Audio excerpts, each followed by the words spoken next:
Ashish Jalan. And I'm Kalpak Dake. Basically, this is a horizontal wind turbine. This is basically a 1 by 20th scale replica of the actual thing, which is developed by Megan Corporations of the USA. The actual thing is a balloon which is filled with helium or hydrogen and is mounted up in the air, high in the atmosphere, but is tethered to the ground. Now, the main function is played by these flaps. These flaps do the function of trapping the air.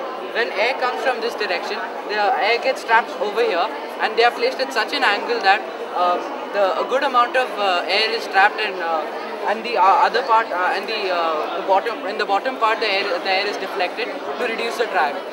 Now my friend will demonstrate. We are using a hair dryer to simulate wind movement. As you can see, there's a mechanical energy being produced. So we are using a DC generator to convert this mechanical energy into electrical energy. We have used a very big wheel over here and a very small wheel over here. This increases the RPM of the smaller wheel, which increases the energy produced. We are going to show you the readings over here in millivolts.